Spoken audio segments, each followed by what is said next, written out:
Coops here. Subscribe to Behind The Ramble. Keep following, and all the best.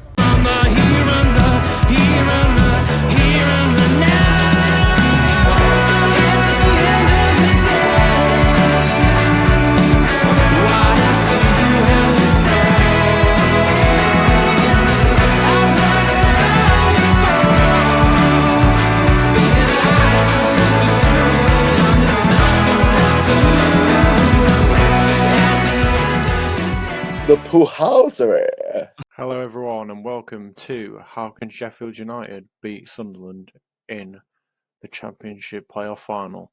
For those of you who don't know, my name is Jack and we're going to start off by looking at what I'm going to call April showers for Sunderland. I'm a Statman! So if we take it back to the 12th of April, this speaks volumes straight away. This is where it all started to change for Sunderland. As you can see, they dominate on every stat.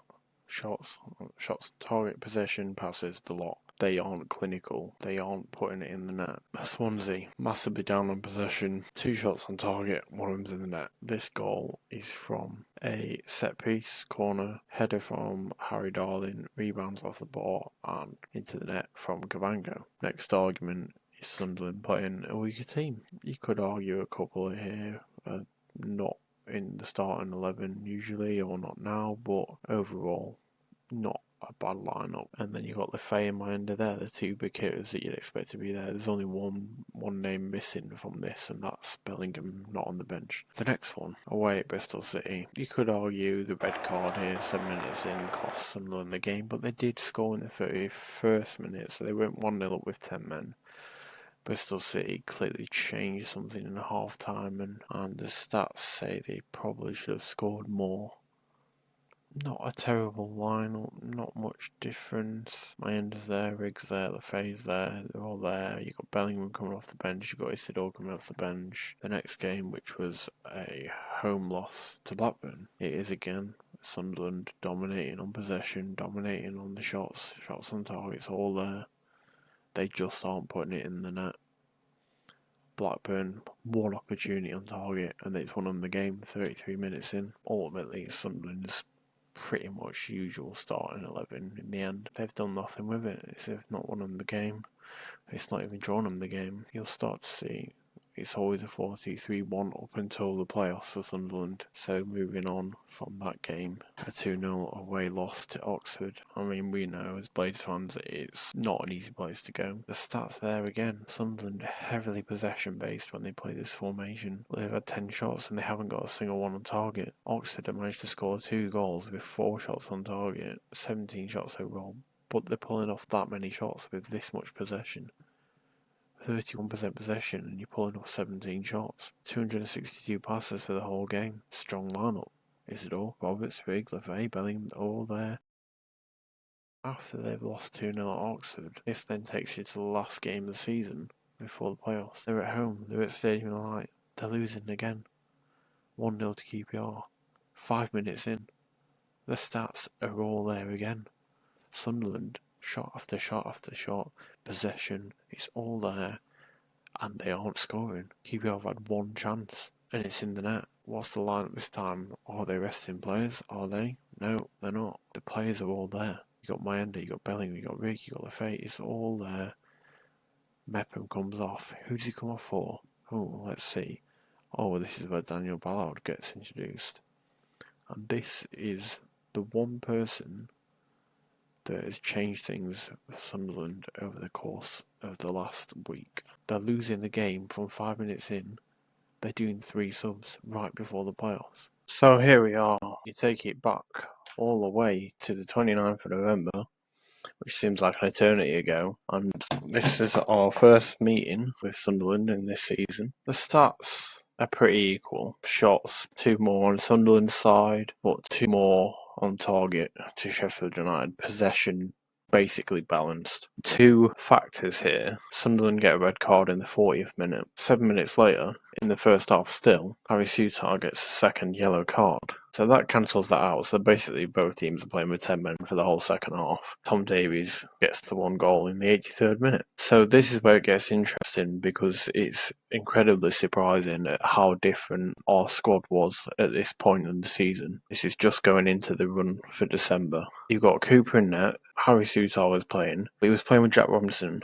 So that means Anel is not there. Alfie Gilchrist was on the right, Boris on the left, Peck and Susan in the middle, Raksaki, O'Hare, Harmer, Campbell. The old 4-2-3-1, matched by Sunderland's 4-2-3-1. Isidore, Grigg, Roberts, usual sort of people, Bellingham, Neal. Dan Ballard actually played in this game, so we've already played against him, so it's not like he's just come in now for the playoffs and, oh, he's amazing. And yeah, he's done the job in the playoffs, don't get me wrong. Without him, they wouldn't be where they are.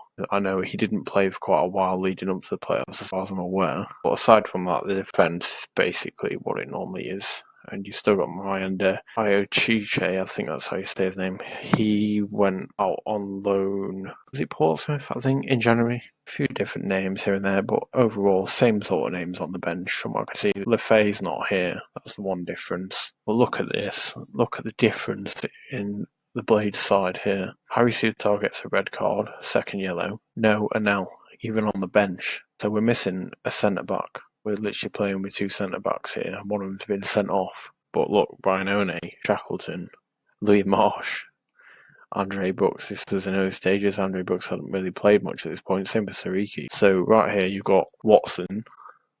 This is Sunderland breaking on a counter-attack. Jack Robinson here attempting to make the tackle. Takes him out. Penalty. Like I said before, I don't think Watson's playing now, but it's a prime example of what Sunderland do. They go for counter-attacking football and they're quick. Luckily, Coop saved the penalty, keeps us in the game. So this moment is when we catch them on the press. We press them high, catch them on the counter-attack. Campbell gets taken out by Mepham, and this is their red card. Yeah. Outside the box, denial clear goal scoring opportunity, red card. So we can see why the stats match up. We're literally going toe-to-toe possession. We're literally counter-attacking each other, and that's how it's going. Our press, especially with O'Hare there, from what I've seen, is what forced that. And then, in response to that, Souttar gets his second yellow card. And then we're going into the second half, both on 10 men. But if you see here, a lot of their defence is standing, leaving gaps. Tom Davies doesn't give up, gets in there, places it in the net. So here we are, New Year's Day, our second meeting with Sunderland. Bearing in mind, at this moment in time, we had just lost Burnley on Boxing Day, which is also the game we lost Harry Souttar through injury. As you can see, this is a bit different to the game at Bramall Lane. Shots overall are pretty much the same. Sunderland were more clinical with what they had, with being 2 goals, of course. However, we did have a lot of possession. Passes, less fouls, less yellow cards, 10 corners. This prime example right there that we've spent a lot of the season not benefiting from set pieces. So I'm interested now to see what the lineups are going to be like for this one. So same keeper as usual, same sort of defence. He ain't got Dan Ballard this time though, and I've not seen this guy before. Elise, I think is what we're going to say for that one. And Neil, Bellingham, Roberts. Obviously, this guy went on loan in the January window. He got Miranda Isidore, so yeah, the same sort of players. It's not Sunderland's team hasn't changed too much across the season, really. So yeah, so they haven't got Lefay at this point. Both games they didn't have Lefay, but he's really the only one. We were playing 4-2-3-1. Kiefer Moore on his own, actually playing Callum O'Hare on the right here, which is obviously a rare occurrence. Rooster in the middle. I mean, I'd argue and say that they would have been better the other way around. Tom Davies is in there. McCallum's, see, it's not even Burrows on the left. I think this is where Alfie started to sort of dip in form a bit as well. But yeah, look at the bench. We're all literally scraping the barrel here. Boys, Blacker, Marsh, Baptiste. So 5, potentially 6 from the academy there, youth players. Yeah, Sunderland won this game, but we were a far cry from the squad we are now. I'm just going to pause this here quickly and show you the counter-attack. He doesn't result in a goal, but it's a close chance. But look at these gaps in our defence at this moment in time. It just shows the difference of how we was operating in this game.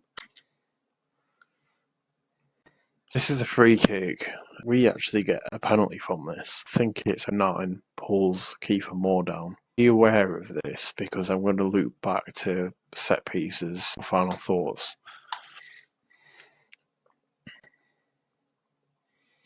So it bounces off Jack Robinson, Kiefer Moore goes to kick it and gets pulled down from behind. And also we get a penalty from that.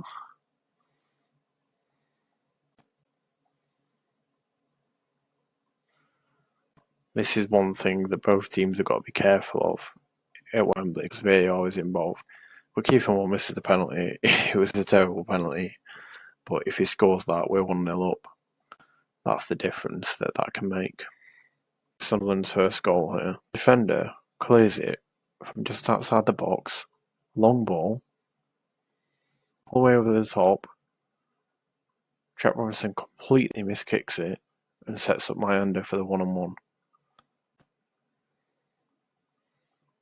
Straight in the net. And that is how easy it was back then to get past our defence. Just one simple mistake like that. And the same thing happened to Coventry.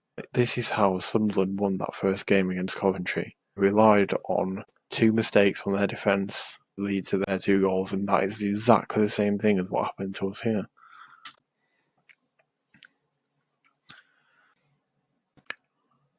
So, from a corner, can we do anything with this corner? Back out to Harmer. Deflects in off 09, I think. Goes down as an own goal. Now, funny that, isn't it? Because although we don't normally score from corners, we've had a penalty from a free kick. We've had a goal from a corner, ultimately from the remnants of a corner.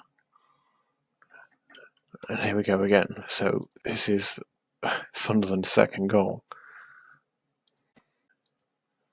Kiefer Moore tries to play the ball back. Citybet completely miskicks, hesitates. Ball gets stolen off him, through to my ender. It plays through our completely exposed left side to Isidore. Now, Ahmed Hodzic makes a mistake here, which leads to the goal, because he could have prevented this, but he just did not close him off as well as he normally would. That right there, that one knock on, he should have been ahead of him. And Isidore goes and puts it through in the net. And at this moment in time in the season, Isidore on my end, my end has been pretty consistent anyway, but Isidore did go for a bit of a patch. And I'd argue that he sort of still is, where he's not been as clinical as he usually was. Especially when he missed the 2 penalties against Burnley. I think that was a bit of a turning point. This is us counter-attacking them again. Any other time that had a rebounded to One and gone in the net, but this just shows the difference in the team we have now. Different players, different positions, whole different scenario. I would argue that if we played that same ball now, that would have been in the net. See, Tom Davies right there. He did the same thing at Bramall Lane when he scored the goal. His dribbling skills are top notch. And you could argue once again, if anyone was just there, that'd have been in the net. It just wasn't meant to be. So I'm going to give my final thoughts here. I think Sunderland's weak point is defending set pieces.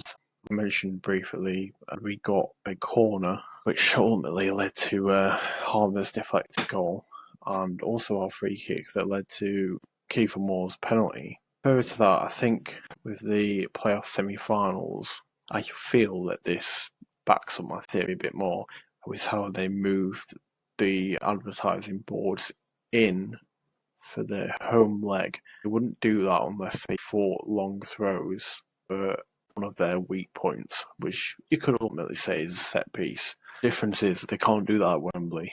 We seem to be a lot more switched on and organised with set pieces. Even the long throw from Jack Robinson looks dangerous now, and what a time for set pieces to be working for us, because it can be fine margins like that that can win us the game at Wembley. He changed to a 4-4-2 for the playoffs, just like we did. Now the thing with a 4-4-2 is you tend to sacrifice the possession. The flip side of that, you're getting two strikers up top, which worked for us massively. Having Kiefer Moore with Tyrese Campbell or Tom Cannon, I felt that they both did well. I thought Tom Cannon was very unlucky not to score, especially in the home leg. It just gives you something different, and obviously you're playing to counter-attack a press, because you're going over the top essentially and catching them out when they're pushing high up the pitch. Flip side to that is, if Sunderland are going to play a 4-4-2 at Wembley, they're going to continue to do that again. Do we match that up with the 4-4-2 as well? Or do we try and go back to 4-3-2-1, get O'Hare as the 10, and try and go for the high press, go for the possession, force them back in? The way that Sunderland played a 4-4-2 against Coventry is they sat back and waited for the counter-attack. The way that we played the 4-4-2 is we allowed Bristol to come forward and then played over the top or around the sides and used that to catch him on the counter-attack. So the way Sunderland did it is they allowed Coventry to pile cross after cross after cross into the box. Coventry, I feel, played that wrong. They had the right idea because they were testing Sunderland's defence, which is proven to be weak, set pieces, so on and so forth. But I think going one up top was the wrong move for Coventry to play that type of football. I think if Haji Wright had someone with him, they'd have matched up a 4-4-2 or any kind of formation with more forwards up there with him. They probably would have benefited more from all these crosses. They ultimately paid for it because they made a couple of mistakes which lost them the first leg, and obviously Dan Ballard's defensive heading kept them in it throughout both legs. And then he went on and won them the game. You look at our bench now and it is full of talent, so no matter who starts the game, I feel that we're capable of going ahead, and we've got a strong bench to close the game out if we're at that stage, or potentially go and get us a win if we're not at that stage. I'm very confident going into this, and I feel that when you compare how we are now and our squad now to what we had before, I think we've got the edge. Even looking at Sunderland's bench, how they didn't even utilise their whole bench in their playoff legs against Coventry, whereas us against Bristol, even though we were 3-0 both games, we were still using all 5 of them subs, making sure everyone got game time and making sure they've all got their head in the game and they know what the aim is, and they've all got match fitness and match awareness. So yeah, that basically closes out my analysis of this, and I can't wait to be at Wembley, and I really hope it's the way that we're all hoping. So I'm looking forward to seeing you all there. Up the Blades and up the Ramble. I'm a Statman. I'm the here and the now. At the end of the day, what else do you have to say? I've heard it all before. Spinning lies and twisted truths, and there's nothing left to lose. At the end of the day. The Puhauser.